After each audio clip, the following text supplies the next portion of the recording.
Ben ritrovati dalla redazione. Un'auto va in fiamme in un'autorimessa condominiale di via Valmaura e l'intervento dei vigili del fuoco impedisce al rogo di propagarsi alle auto circostanti.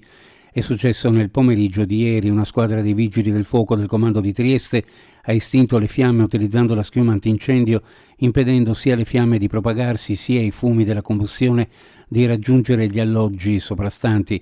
Il lavoro degli operatori è terminato con la messa in sicurezza del veicolo incendiato e dell'autorimessa con la ventilazione forzata per evacuare i fumi dai locali. Risale a qualche settimana fa l'incendio di un'auto in piazza Perugino di possibile origine dolosa. Nel caso di Valmaura le cause dell'incendio sono ancora tutte da stabilire, non si esclude un possibile guasto. Piano oncologico regionale solido, ascoltiamo, ma no a difese particolarmente schierate. A Viano ieri sono venuto a incontrare la direzione strategica del CRO per affermare quanto è scritto negli atti della giunta regionale. Definiscono una direzione ad interim affidata al dottor Tonutti per conseguire un'ottimizzazione delle attività e una non fusione con l'azienda sanitaria Friuli occidentale. Lo ha affermato l'assessore regionale alla salute Riccardi. Il CRO mantiene la sua indipendenza, ha rilevato Riccardi, ma occorre sviluppare dei percorsi condivisibili e sostenibili anche sotto il profilo dei volumi di attività. L'omogeneità dell'assistenza sanitaria negli istituti penitenziari del Friuli Venezia Giulia è stato il tema al centro del confronto di ieri pomeriggio tra l'assessore regionale alla salute e politiche sociali Riccardi e il nuovo garante regionale per i diritti della persona Enrico Sbriglia.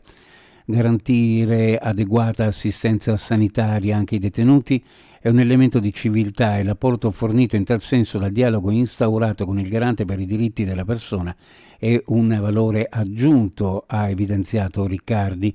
In tale ambito è auspicabile che attraverso il dialogo tra il governo e la conferenza delle regioni e province autonome vengano stabilite azioni coordinate a livello nazionale in modo da favorire i percorsi regionali. Inoltre, nei confronti dei detenuti, come per tutti i cittadini, è importante passare dal modello basato sulla medicina di attesa a quella preventiva, anche attraverso strumenti di telemedicina, perché il fine è quello di assicurare la salute alla persona. Gorizia si è aggiudicata dal Ministero della Cultura il titolo di città che legge per il biennio 2025-2026. Lo ha annunciato l'assessore comunale competente Fabrizio Reti.